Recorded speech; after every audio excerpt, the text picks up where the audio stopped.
प्रारंभ, मध्य और पूर्णता गुरु चरणों से होती बच्चा। ऐसे हम कुछ भी करेंगे तो अहंकार पुष्ट ही होता है, नष्ट नहीं होता है।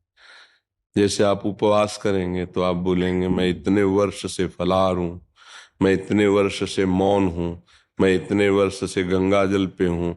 मैं वो अहंकार पुष्ट हो रहा है, साधनाएं बढ़िया हो रही, पर अहंकार पुष्ट हो, पूर्ण मूढ़ता का नाश नहीं होगा। कर्ता हमिति मन्यते तो मूढ़ता है, अहंकार विमूढ़ात्मा कर्ता हमिति मन्यते, ये गुरु प्रसाद से नष्ट होता है।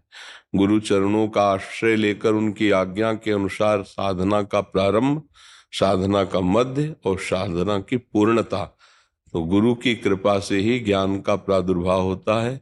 अज्ञान तिमिरांधस्य ज्ञानांजन शलाकया चक्षुरुन्मीलितं येन तस्मै श्री गुरुवे नमः। जो हमारे अंदर ज्ञान चक्षु को प्रकाशित कर देते हैं, अज्ञान तिमिर अंधकार का नाश कर देते हैं, वो गुरुदेव भगवान के वचन हैं। नहीं, जिससे सूर्य उदय होते ही अंधकार नष्ट हो जाता है, ऐसे गुरु के वचनों पर दृढ़ विश्वास होने से अज्ञान नष्ट हो जाता है। बंदो गुरुपद कंज कृपा सिंधु नर रूप हरि, महामोह तम पुंज जासु बचन रविकर निकर। महामोह रूपी अज्ञान अंधकार का नाश करने के लिए गुरुदेव के वचन सूर्य के समान है, वो साक्षात नर रूप में हरि है। तो जब तक गुरुदेव का बच्चा वर्ण नहीं करोगे, देखो भगवान ने भी कहा ज्ञान प्राप्ति के लिए प्रणिपातेन सब प्रश्नया, गुरुदेव के संतों के सामने जाए, साष्टांग दंडवत करे। उनकी स्वयं भगवान ने गीता का उपदेश कब किया जानते हो अर्जुन जी को? जब उन्होंने कहा शिष्यस्ते हम साधिमाम त्वाम प्रपन्नम, मैं आपका शिष्य भी हूं और आपका शरणागत भी हूं। शरण में तनुवांग मनोभिरमले सुहम तो वाश्रिता, ये शरीर, ये मन, ये वाणी और मैं स्वयं आपका समर्पित हूं और शिष्य हूं। तब गीता जी प्रारंभ हुई। तो किसी महापुरुष का पहले वर्ण करो और उनके अनुसार गृहस्थ धर्म से युक्त होकर साधना करो, तो आपको ज्ञान प्राप्त हो जाएगा। उन्होंने जो नाम दिया, मंत्र दिया, उसमें अपार सामर्थ्य है अज्ञान को नष्ट करने की। समझ पा रहे?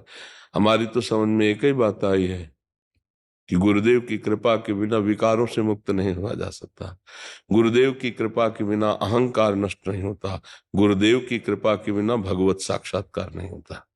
पक्का।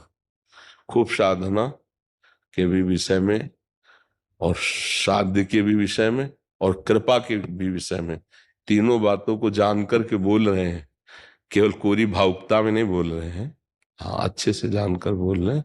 इसलिए गुरु कृपा ही केवलम, गुरुदेव का आश्रय ले लो तो अहंकार भी नष्ट हो जाएगा, ज्ञान भी प्राप्त हो जाएगा और निर्विघ्न पंथ हो जाएगा।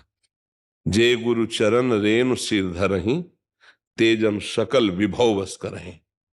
जे गुरु चरण रेणु अनुरागी, ते लोकहु वेदहु बरभागी। श्री गुरु पदनख मन गण ज्योति, सुमिरत दिव्य दृष्टि ही होती। गुरु भगवान ही है, जब तक वो जनाएंगे नहीं तब तक हम जान नहीं सकते। सोई जाने जे देव जनाई, और जानत तुम्हें तुम्हें हो जाए, यही पूर्ण ज्ञान है। जानत तुम्हें तुम्हें हो जाए। बच्चा गुरुदेव का वर्ण करो, उनके अनुसार साधना करो। समझ पा रहे हो आप जी?